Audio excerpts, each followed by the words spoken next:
played Lee Sin. So very notable that he joins now basically everyone in the LCK in being a Lee Sin player. Lots of ultra clean Lee Sin nowadays. You don't have to look further than Clid as part of SKT, but now Tarzan, he was getting jealous. He wants to show his Lee Sin mechanics off, so we will get that up against KT, who say, enough with this. BDD will be jumping onto the LeBlanc. And I'm giving you a job, Valdez. You need to rate Tarzan's first LCK Lee Sin on a scale of 1 to Clid. That's what you have to rate him on. We'll see how he does on the 1 to Clid scale. Okay. Okay. We'll see how that goes. Don't try and be tricky and say punch, all right? We're going 1 to Clid. Can it be better than Clid, though, right? Can't we go off the scale? I gave you a scale. I leave you to rate. Is Clid a 10? I leave you to rate. Okay. You can work that part out. We'll zoom in on the bans here, and given that no jungler has been claimed by KT yet, we're going to see one jungle ban. Interesting to see a Yorick ban. So this suggests that perhaps Sword doesn't want to return to Fiora. His trusty Sion available. His trusty Urgot available. Urgot priority this week, inexplicably gone. The Nurse are coming on 9.4 if you look at the PvE, but Urgot's really good on 9.3. He escaped the attention that Akali and Aatrox and other champions got a lot more closely. There was a Mordekaiser ban. Let's just leave that one there. To me, that's like, oh, I have 1 second left. What am I going to ban? I'll just click somewhere randomly. Okay, it's Mordekaiser. Well, we usually like to give the benefit of the doubt, but I'm not sure that we can this time, Papa. Haven't spotted that in the solo queue of Viper, but very possible. That's something that Viper or Lehens has been practicing in scrims. Probably Viper, given that the Alistar's already locked in here. Another champion who can go to Frostmancy, and that's probably why, Valdez, because what were we saying? Because the big two of them right there. And the big thing we were talking about, right? You and I, during the break, I was discussing how, yes, you can play Ezreal Frostmancy in the LEC, in the LCS. The reason why? Because you've obviously heard it's been nerfed. That part is true, but in a duo lane, it hasn't been changed. Kennen going to be claimed here. This could be a bot lane Kennen for Zenith. This is a trend started by Fury, who loves the bot lane AP Kennen. It's a very possible thing we're going to be seeing in this game, and it could also be Smeb's legendary top lane Kennen against Urgot. More likely to be top lane now that we think about it. Yeah. And we're initiating at this point. How about another knock-up for the Yasuo? We're going all in. We're going straight on into the pit with Jarvan and the rest of the crew. You get all the knock-ups. You have Kennen going face first into these fights, and BDD for some cleanup there on the LeBlanc. Like this kind of comp, it kind of reminds you of the KT style. So what is Lehens playing is the last question. We'll get into some of the Frostmancy shenanigans in-game. Once again, approach, it's Darius. Ooh. And where is this Darius going is something we have to wait and see. Darius Flex was played by Summit already. How are they going to line up here? Viper could be on bot lane Darius because against Yasuo, that's the matchup here. Now remember, there can be more swaps. You might have to be chasing around, but they had last pick for bot lane. It seems like Darius to counter Yasuo and Gragas, 2 melee champions, is the decision by Griffin. Everybody knows that Darius's big axe is really good against melee champions, as you highlighted. Griffin trying to turn the tables and say, you're too predictable with this now. It's definitely Yasuo Gragas in the bot lane. How do we counter that with our red side counter pick? It's Darius. And let's ask Valdez a quiz question. Who was our first bot lane Darius in the LCK? Because I believe it was Faker lining up in bot lane. You know, I guess so. Yeah. Exactly. I remember that. Remember that? He played that. In a duo lane actually for happened. a bit. Yeah. So, joining that great company is Viper. There were so many changes in direction in this draft. The moment we saw the Kennen, we're like, it could be bot. Wait, no, it's Smeb in the top lane against Urgot. A matchup so famous in the LEC, seen many top laners there. Priority picking the Kennen, and Smeb probably the best Kennen of all time. We'll be running on that, so you say, okay, Kennen over Urgot, that path feels good. The mid lane ended up being LeBlanc into Zoe rather than the Yasuo Zoe farm lane. That's also pretty good for the side of KT. But now the Darius of all things to punish double melee in the bot lane. They banned away the Frostmancy, but they still can't keep Viper honest. No, they can't. This guy, his bag of tricks is very large. As he pulls another one out, the Darius will be joining us in the bottom lane up against Yasuo Gragas. We're going to be jumping into game number 2 right now, guys. KT up against Griffin.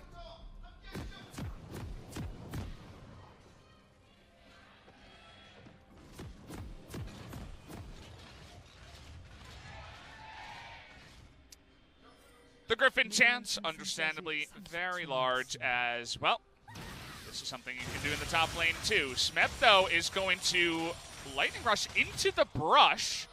Not sure about this one, Smeb, as they're trying to push them away now, and it looks like he will get away. MT taking a bit of damage now as the rest of KT desperately trying to get up here to save him, as at least he got the Klepto proc. And you understand why that happened, because Kennen wants to take Lightning Rush at level 1 with Kleptomancy and even more gold generation and get Quest and Klepto procs at level 1. You do that against a tank matchup, and you go in and you're fine as Zenit face-checked a level 1 Darius. Let's talk about this. At least he has Is there flash. any champion more scary to face-check alone at level 1 than the combination of either Urgot or Darius? These are champions who at level 1 are unbelievably powerful. How many people have tried to walk through a tri-brush to top lane against a Darius and given up first blood? That is one of the most common things that will happen in solo queue. If it's a team, then Braum is maybe scarier, but when it comes to solo threats... Olaf's also annoying. But Urgot and Darius are right up the top there. Oh, yeah. There's so much to talk about in this game, both in terms of lane assignments and also champions, that you're going to have to rein me in, Valdez. I could just go on a monologue about all the cool things that happen in the draft historically and between these lane matchups. The one thing I want to talk about is specifically KT's bans of Mordekaiser Ezreal. Want to, again, have that teaching. I tweeted about this. Frostmancy in solo lanes, like Kennen's doing, that is removed. When it comes to the LEC, which is later tonight, and the LCS that goes live tomorrow. In a duo lane, you're within 1500 range of your ally, so it's still possible. And the question I was asking you, I was sitting there saying, okay, if you ban Ezreal, or if you just say Ezreal can't build Frostmancy, Frostfang, is it fine? Is this going to be fine? Well, yes. Is it fine? I don't know, Lahens. Is it? It's just an extension of Lahen's game number 1. Yeah, well, he's angry. He's an angry bull now as he blows his flash for no reason. Did not get the gank off that he wanted this time. But just to finish, you and I were thinking, we were racking our brains thinking, is there another champion other than Ezreal that can realistically proc the quest in lane on a Frostfang and get away with it? And we thought, okay, maybe Ashe would be okay, doesn't get much out of the AP. Draven gets nothing out of AP, but can proc it with his Q. The one we didn't talk about was the Mordekaiser, who of course can go very happily and wave clear and poke with that. That's why there was 2 bans, to stop Frostmancy bot lane and Lahen's getting farmed. Take a look at the path here from Umti. He went all the way around, and now Sword might have to flash from this one. Will go for the disdain and gets away from the flag and drag. But now Urgot in the top lane will not have his flash. First good moment of this game. Face-checking Urgot at level 1 was the mistake that Kennen made. You can lightning rush into everyone except maybe Darius and Urgot and be fine. Went in, almost died for his trouble. Did get a sack of gold, though. And looking at the quest, it's at 140 gold. Remember, he needs 500 gold before he realistically starts farming. And Umti seems totally fine to fight over small little Krugs as Tarzan gets on in, steals a bunch of Raptors. Feeling pretty good about that one for Tarzan. I watched Smeb, as the turret hit the melee minion twice, have this moment of, do I CS it or do I not? He went for one because Urgot was in range of his jungler and thought I should have enough time before the quest penalty runs out, but how much does it suck to have to avoid CS on purpose? So weird. It's just so counterintuitive, right? It's just everything, and you guys mentioned this before, like 9 years. I know a lot of these guys haven't been playing 9 years, 7, but 6. All of the years, multiple years of League of Legends where you have to learn how to CS very, very well. And then you're just like, no, I'm not doing that anymore. Do That's notice, not my thing. and again, you can't really practice this at home because this is no longer live on the live client, but in the world where you could play Frostmancy Cannon topside, you max Q first to get the CDR on Q, so you have an ability to proc your Kleptomancy more often. So if you're playing Klepto Cannon, just go straight for the Q max, just so you can throw that one out. You don't even have to throw it at minions if you don't want to push lane. Throw it backwards, but then your auto attacks get the Kleptomancy procs. Yeah. You just have to use an ability, which is always fun. We take a first look at the mid lane, which seems very even so far. Chovy versus BDD, LeBlanc versus Zoe. As I mentioned before, this is just so refreshing compared to Galio versus Urgot and stuff like that. We have a fun mid lane again, guys. It's one that should be advantage LeBlanc, just because she should be a little bit more slippery, and her targeted burst can also be pretty comparable to Zoe's at different parts of the game. Cleanse taken by Chovy, and the Ignite there from BDD. BDD was kind of the king of solo kills in the mid lane for a while there after week 1 of the LCK, but looked definitely second best to Chovy, even though he was in a good matchup in game number 1. Take a look at the gold in the top side because Urgot has been denied so much, and he has a giant wave coming in. He's so far behind on CS to the point where actually Smeb was even with him with the Frostmancy build here so far. Won't be the same after he picks up that wave, but now trying to get on top of Chovy here. It is going to land, but he does have Cleanse and even flashes away from that one. Follow-up Trouble Bubble. Oh! Trying to get nasty here. Nearly gets him, but flashes in for the kill. First blood goes to Chovy, but has he got too far? No! The miss is Chovy is going to sidestep, and Umti goes down Chovy. What a madman. Give this man the full zoom. Give this man a raise. He just punked 2 members of KT, and he did it in style. I said it, the mid lane is fun again, and having Chovy here in our league is always lots of fun. This is just outrageous play from Chovy because he doesn't go full defensive. This is not Sword on Fiora. Watch from here. He flashes because he's respecting Ignite Burst from BDD. He goes in here, he picks up a second flash, gets the kill. That part's normal, but watch this play. He goes in for more damage to taunt Umti, and then casually sidesteps as Tarzan is backing up. And we don't have enough time to also talk about an amazing play that happened in the top side. It's a lot less interesting for a lot of viewers. But what happened there is, you remember that grouped minion wave that was pushing into an Urgot who had just no CS? Yeah. I'm actually unsure about the visual bug here. That's what I'm wondering. I guess it wasn't a visual bug. The reason why I want to talk about it is that what had happened is that Tarzan had gone straight topside, control warded the tri-brush, and was standing in the brush behind that usually people turret dive at to allow the minion wave to be guaranteed his mid lane. Oh no, BDD, can he get away from this one? The answer is absolutely not. Tarzan just gonna manner kick the Jarvan away. Nice little Hex Flash played there as Griffin come together for another kill onto BDD. And the reason why I talk about Tarzan doing everything to guarantee that Urgot didn't lose the top lane CS wave and getting to mid lane means the super play is both on a micro and a macro level. Speaking of a macro super play, he's back. He's gonna have to flash that one. Lehens just gets another summoner off the map. We see those Alistairs in our solo queue that sometimes just give up on their lane and do this. Well, Lehens didn't have a very fun bottom lane, and he's doing fun stuff on the other lanes. Oh, he has no idea Lehens is still here, of course, because he put through the queue. This is a second one, smart move from Smeb, who's always had a very good top laner sense. He might have known because of the minions, not 100% sure. But I'm struck by the fact that Lehens is having kind of a terrible series. And they're winning anyway. The rest of the team is just carrying him so hard. Lehens has basically been in the right spot but tripped like 8 times now. And still, his team is winning. So it's a pretty nice job to be Lehens today. Sometimes you have a bad day, you know? It's just like that song. But thankfully, he's got a bunch of friends to help him out. Could I have Chovy smurfing in the mid lane while I have my bad day, please? Well, Flash comes in and Smeb doesn't have his, and so you just give away your life. Had it pushing into him as well. You did not have to be that close to the Urgot, but I suppose just greeting for the Kleptoprocs once again, and he's going to pay for it. Griffin is playing so well this game on a micro level that the YouTube highlights will be obvious. But again, the macro stuff that I keep trying to get to of being there to make sure your Urgot doesn't fall criminally far behind the clock in terms of 10 CS a minute, and then being there as Chovy outplays and baits, that's where it's unfair. That's where they're doing everything right, and you're KT Rolster saying, but we got good players, where did it all go wrong? Well, I feel like one of the only interesting series we've had with Griffin so far, as this is going to be a lot of damage. MT getting out of that one, but Lehens is here. Doesn't have his Ignite, but does he have the damage? It looks like with Chovy, yes, he will. As a third one will go the way, but this time you get that combination from the bottom lane, and it looks like Chovy, unfortunately, will be going down once again. Rip KDA. As he does go down on that one, Lehens still going in, as he wants to force this fight, but not really much will happen. As actually the chains will land. Doesn't look like KT want to continue on this as they saw the Urgot coming in as well.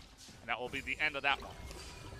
Really impossible to bait for a flash exhaust Darius for long enough in the mid lane. They're always going to see his roam up, so unlikely to pull that one off is Lahens. We've never mentioned Darius because he's been chilling bot lane.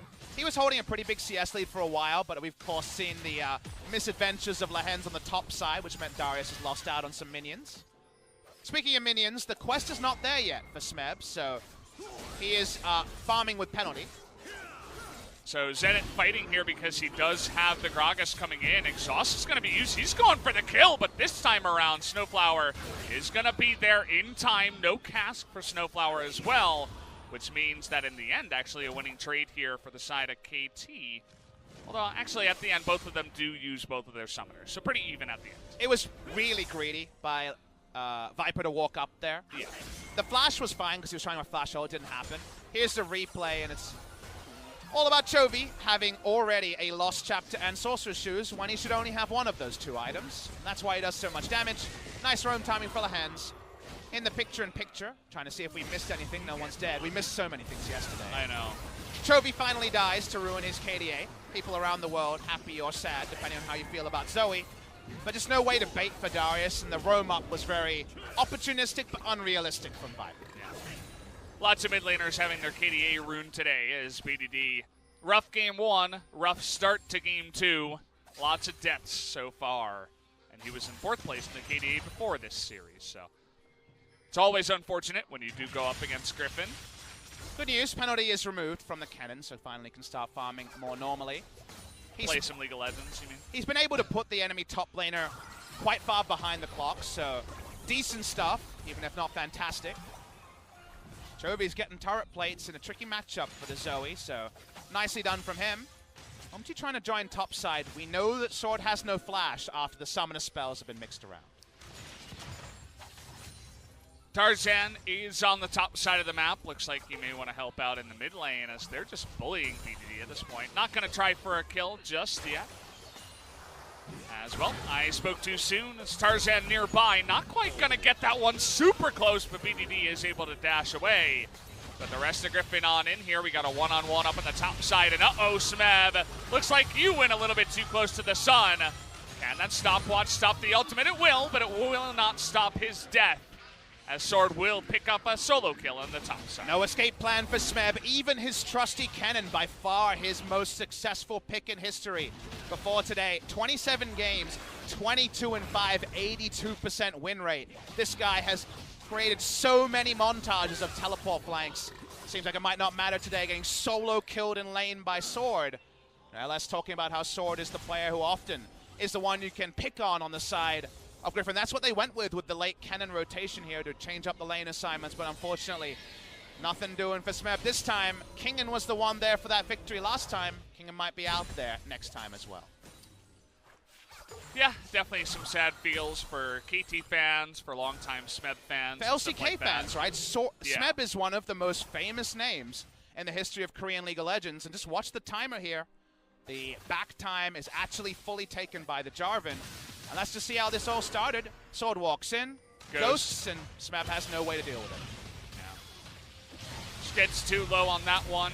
Even blows his flash, too, to try to avoid the damage from the machine gun and the stopwatch. Yeah. But it's just not enough. It's an Urgot, for God's sake. And you're not going to get away from that one. And the second part is even worse. Now he can't even team fight with a stopwatch until Zhonya's is done. Yeah. Lee Sin here for a counter gank. Don't really know why you would counter gank. I guess it could have just been a proactive gank, but with flash up on Sword, you're not going to try and go for a aggressive play on the Urgot. He is finally, with that kill, starting to approach the sort of gold totals you would expect around the 14-minute mark. Is there any light at the end of the tunnel for KT Rolster is a fair question to ask. They still have a lot of teamfight wombo, but so far they haven't been choosing the right fights. Griffin have opened up a 2,500 gold lead, and if you get poked to death by Zoe, who already has plenty of items before the fight starts, maybe it doesn't matter about wombo combo. Yeah. Well, trying to chase onto Lahens, who has been the one guy they've been trying to pick on the side of Griffin. At least he was able to blow some flashes, got a decent gank in the mid lane. Now they're trying to turn onto Viper here. There's the cast and the combo, but Lahens says no onto two guys behind them and gets that kill. Finally, Darius will go down to so much pressure from the side of KT, so much commitment. But 2 more kills do go the way of Griffin, as now Smeb going to be in a lot of trouble. Even Sword getting into the mix now as the kick does come in. Can he pick up any more kills on the bottom side? Doesn't quite look like it. Nearly able to get the ticking damage there on a Snowflower, but 3 for 1 will be the trade to the favor of Griffin. They want the bot lane turret as well to continue to extend the gold efficiency of that trade. It's after 14 minutes, but no problem. They want the turret. They'll take it. BDD has stayed. You wouldn't have expected this. You would expect a reset. So BDD hoping for an exit kill, but none presenting from Griffin. How about a turret? How about a Cloud Drake? And how about a very hefty gold lead here, 4,500 already at 16 minutes as Griffin once again popping off. We'll have that Mountain Drake for the next time as Chovy still having fun in the mid lane. 4-1-2. Still only 17 years of age as well. Chovy turns 18 in March. Will finally be legal to drink in many countries around the world. Might have to drink after a game like this. So watching this one here as... Love that play from my hands. It's a gold lead as well, right? This is where everything coalesces for the side of Griffin. Chovy chases, and for once, he doesn't hit everything on the chase onto Smeb to try to get this kill, but it's all about pressure. That was his real flash used on the chase. They eventually pick up the kill, they eventually take them down, but I feel like the damage has been done in the first game and a half, rather than in that particular moment. You can afford to make some small mistakes there towards the end of a winning team fight when you're already ahead in game number 2. As now, Viper is Darius. He returns the Darius to the top lane where he should be, as that's where Darius lives. But trying to turn the tables here is Viper tonight with the Darius in the bottom lane. Just attempting to get another turret in the top side. Won't be able to do that just yet, but you have to imagine that will fall sometime soon. Well, Hens is just having so much fun hex flashing and control ward rushes. I mean... He saves Gragas. Thank you very much, Lehens. Why don't we think He's of definitely having a lot of fun, that's for sure. Let's consider Lehens an honorary member of KT until he proves otherwise. Because so far, if you think about it... KT's still losing 6v4. Somehow. Somehow it's 1v12 for BDD, who isn't having the best series of his own. Yeah. I just feel like sometimes you use Occam's Razor and you gotta call a spade, and a KT player, Well, I mean, he is 1-0-3, but he is playing like a KT player, we can say that. Trying to get a bounty, you know? Gotta get a bounty to pass one over. He needs to farm more, you know? He could be 0-5 and just farm up a couple minions, and all of a sudden, 400 gold above your name. You never really know with this new system.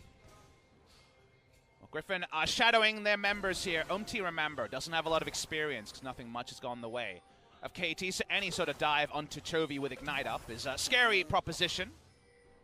Watching the mid lane, seeing what it all means. The map state here is not desperately bad for KT, especially given the gold lead already pre-20 minutes for Griffin. But this is where things start to change. When the two-man invades come in, and even with level 2 slicing Maelstrom, Cannon is having nothing doing against Lee Sin and Urban. This is so far behind too, 0-3. Obviously, his CS numbers are low because of the Frostmancy. Ooh, BDD even missing the cannon, but you can't have it all. On some of these days, BDD's had to shoulder so much of the pressure on the KT lineup so far. In the games where they win and in the games where they lose. Sometimes you gotta give them a break, so. We'll see what happens in the rest of this game. Griffin very far ahead so far. As biggest loser in this one might just be Chovy's KDA. I think KT's hopes of making it to the playoffs is right up there with it. Yeah. Remember, we are, guys, if you're joining us late, this is, of course, LCK Summer Rematch. First time these two teams have played since that famous 5-game best-of-5. And while that was a turnaround on a 2-1 lead into a 3-2, feels weird to call 3-2 from 2-1 a reverse sweep, but, you know, basically a reverse sweep by KT Rolster.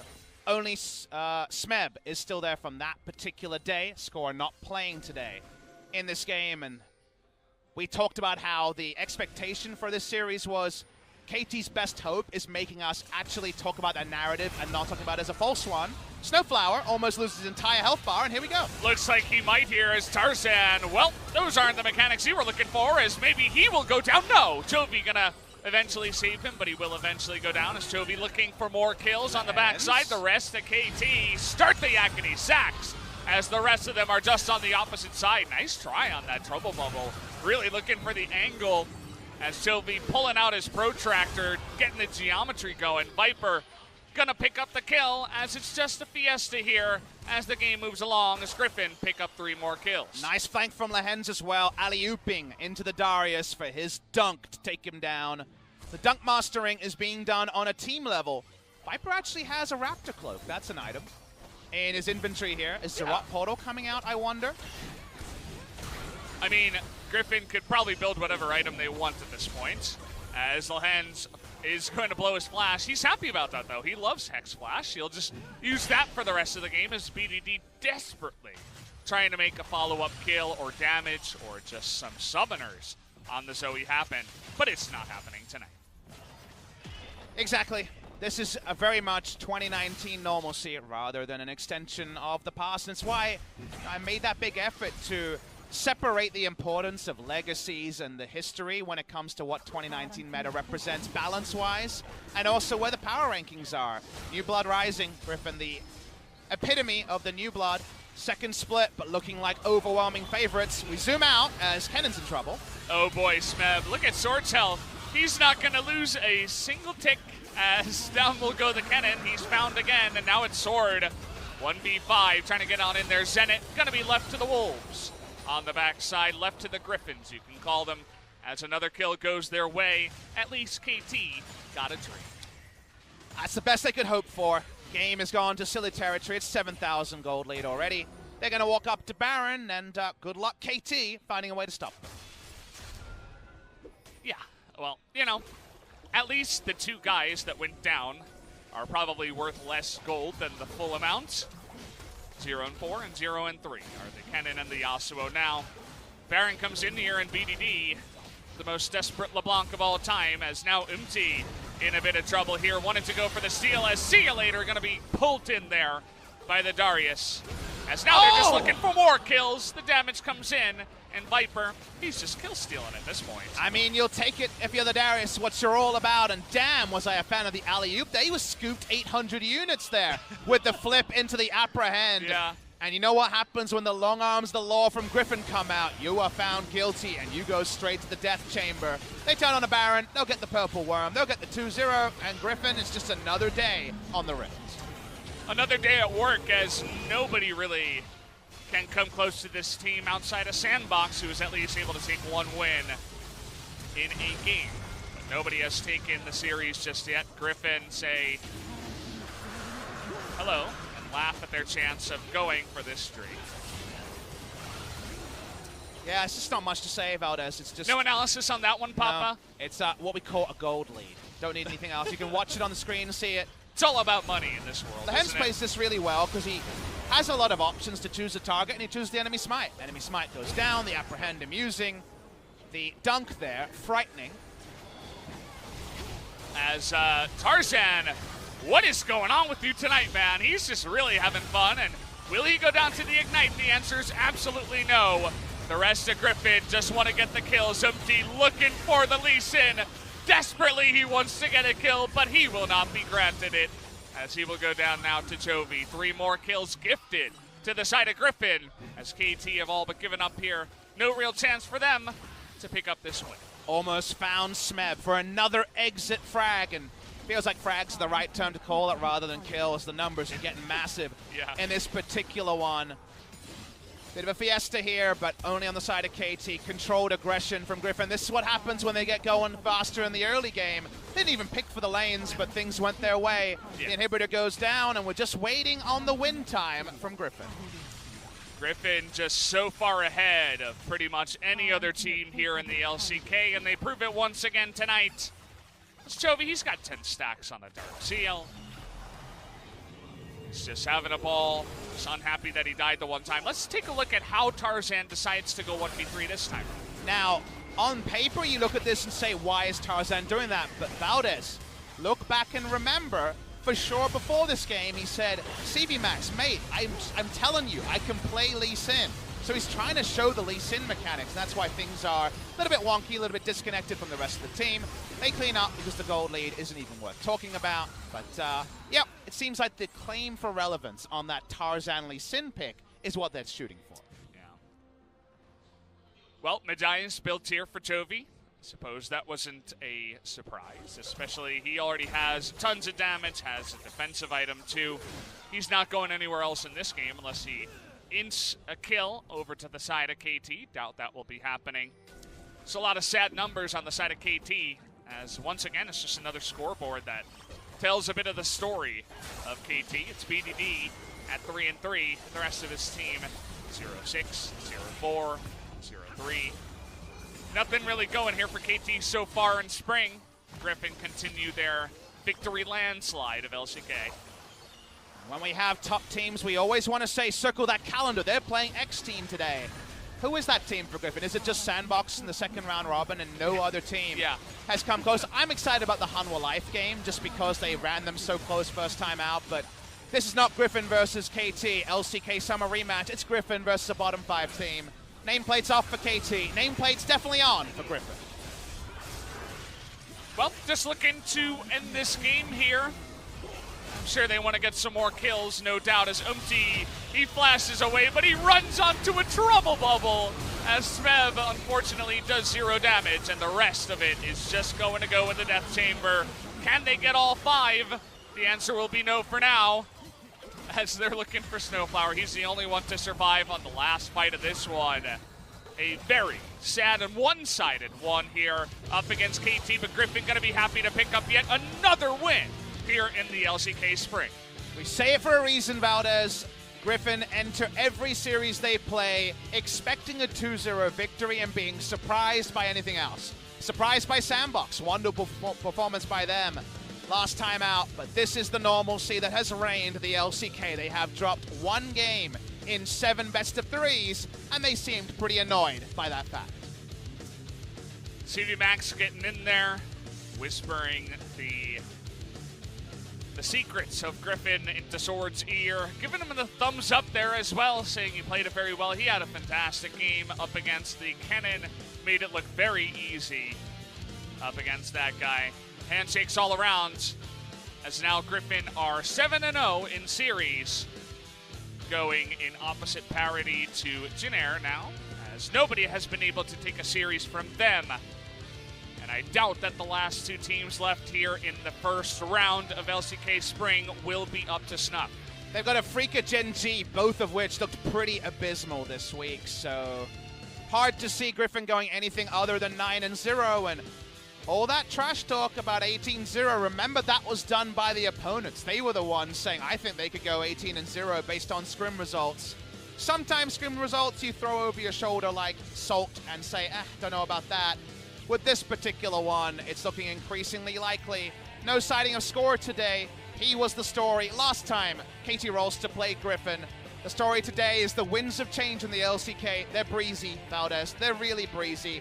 KT Rolster is a proud org, but they are so far away from where Griffin is right now, it feels rude to talk about.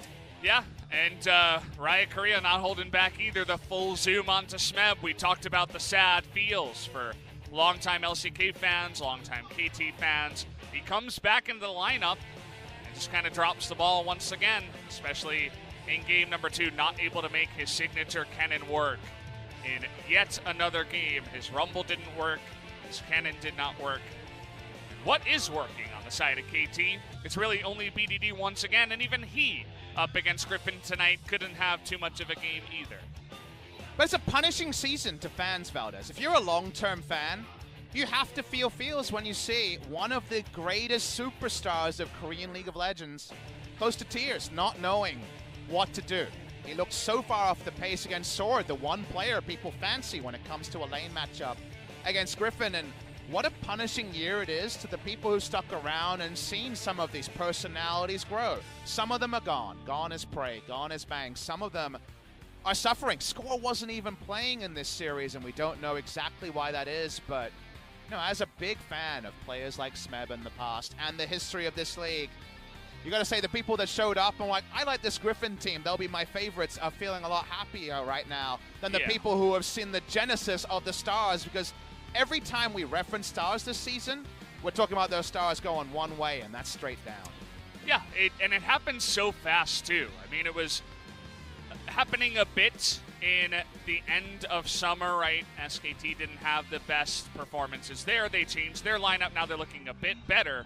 But they're really the only team out of those, you know, those big stars that are left over. And now it's all about the new bloods, as we're talking about. It's Griffin, it's Sandbox, it's Hanwha Life and King Zone now, trying to make things happen, as this is a highlight you want to watch over and over again, as Chovy goes 1v2 essentially. Gets the 1v2 kill up against BDD, has the fancy footwork up against MT, baits him into it, and then doesn't even need Tarzan to pick up this second kill. The adage of chess versus checkers is overused, but that was some chess play in the mid lane by BDD, and checkers wasn't enough. Smeb, even on his career lucky charm, he's most famous for the Rumble, but his win rate and his plaudits have been there for the Kennen. Feels like a long way away from that amazing engage for the Rocks Tigers against EDG back at 2016 Worlds. 3 years later, nothing's working for Smeb, nothing's working for KT Rolster. Some nice barrels, you know that highlight's going to be in their pre-match role later in the week, but otherwise you're going to have to cut it short. It's all about Griffin in game number 2. Take a look at more of Chovy being insanely fed and doing a lot of damage. Tarzan, as you mentioned, trying to show off here on the Lee Sin. First time he's played it since 2017. He's a 17-year-old rookie, as, you know, he was going a little bit too hard, but it looks like the mechanics are there at least. We were talking about it on his stream. He is extremely clean on the Lee Sin. Wouldn't mind seeing it once again, maybe in a real game the next time around.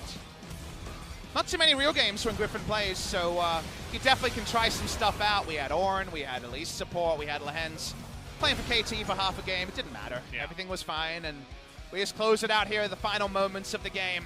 Very one-sided. Credit to KT. Stood up pretty well in game number 1. We thought the draft from Griffin was a bit bold.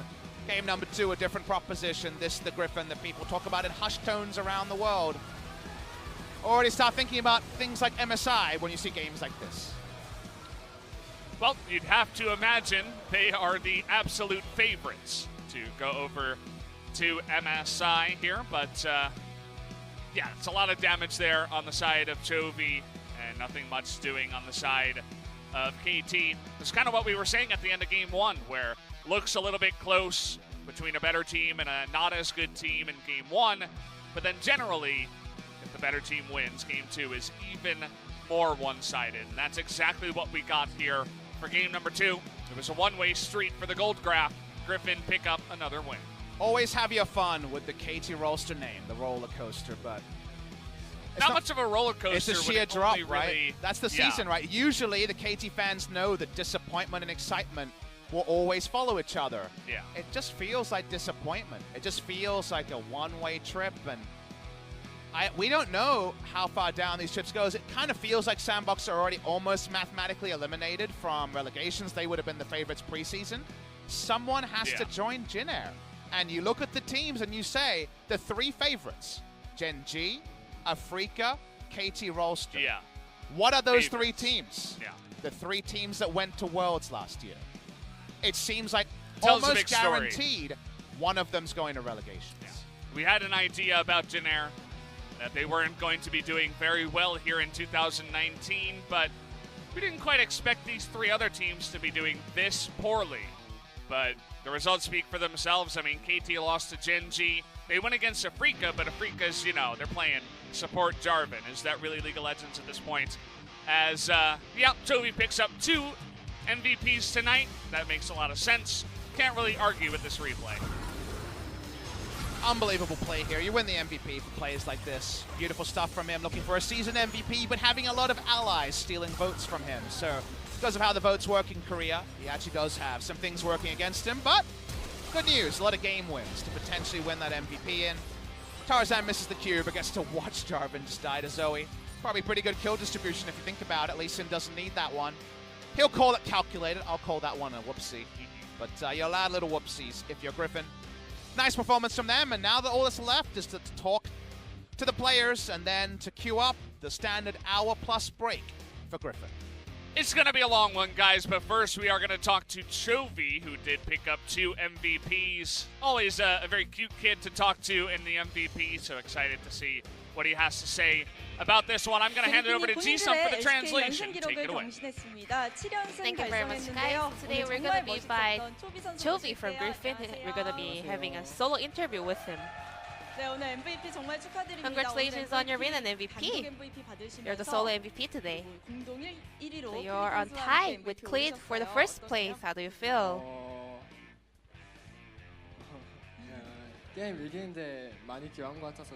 I'm really happy that I participated a lot to today's victory. So, well, actually, KT Rolster was the one to stop your winning streak. So, did that fact kind of distract you a little bit? I don't really pay attention a lot to my opponent. Rather, I just pay attention to my own play. So that actually did not distract me. What about other teammates? We all just don't care about that too much. Then let's talk about game 1. Well, a lot of people has been calling that Victor is more like a trap card because it has a very low win rate. Victor looked strong to me, so I tried it at solo queue. I thought it's kind of good, and it is actually easy to get laning priority against Zoe, so that was why. Then what's the biggest strength of Victor?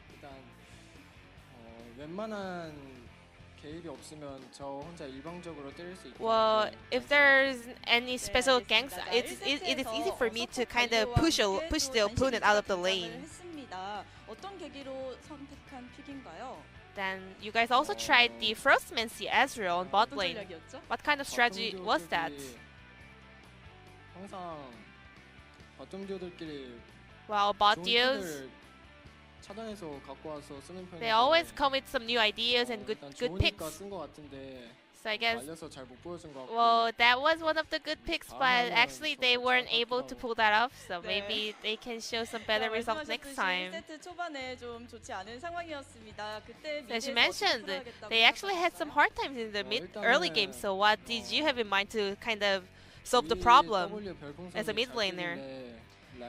Well, I was able to pick up some great spells with my W, but the Gragas was kind of camping too much in the mid lane, so I was trying to go a little bit defensively. And then Tarzan was able to make Umti to use his ultimate, so I was able to freely move around the map, so it was easy for me to kind of turn the game around. And I want to mention here that Tarzan made a gank in the top lane, and they actually made KT Rolster to waste their Herald. I don't remember his gank in the top lane, so I don't know whose call was that. I was so caught up with avoiding Gragas gank in the mid lane, so I can't really remember. Then let's move on to game 2. There were a lot of highlights, but especially in the mid lane, you were playing 2v1, taking down all the players. So what was going on over there? I was also trying to do some damage, but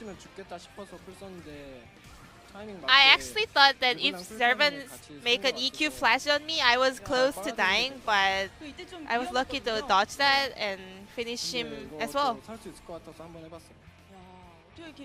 Well, I did feel like if I could, I might be able to pull that off, so I was lucky maybe. Maybe I just sidestepped a little bit well. We have another question here. Viper went with Darius in the bot lane. What kind of strategy was that?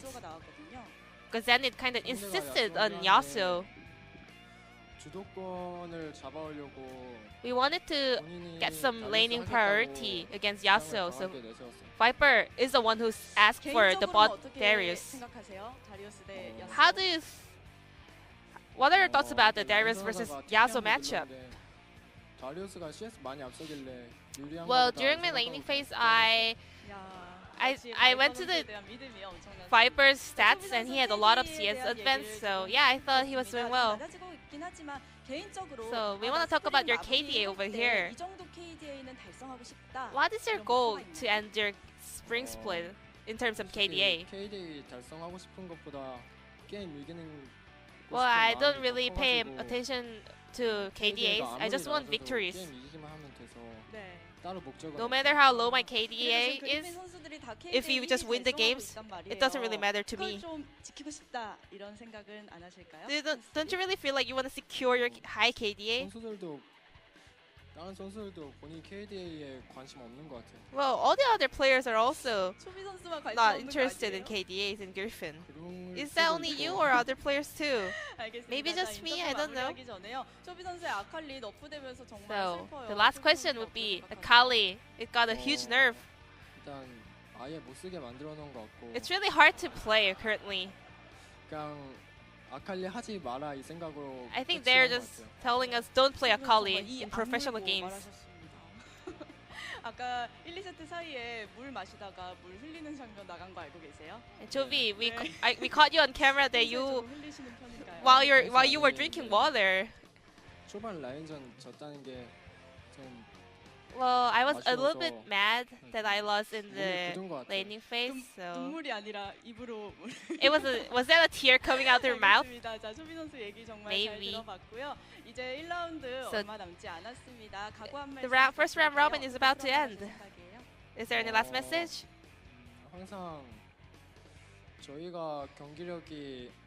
Our performance?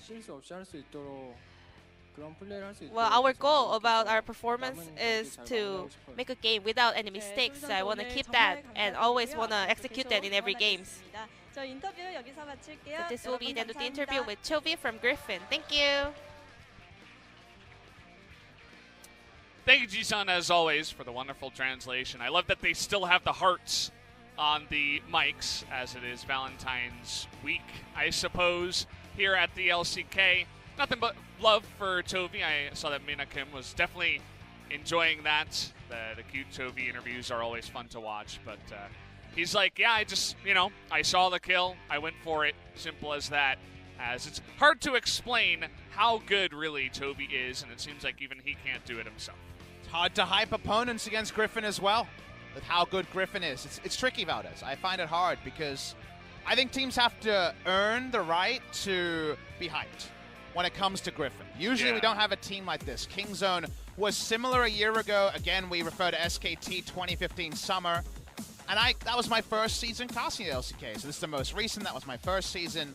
And I remember the struggle of just trying to dive into the stats or look into the smoke signals. How can I say this team has a chance against an all-conquering 17-1 SKT?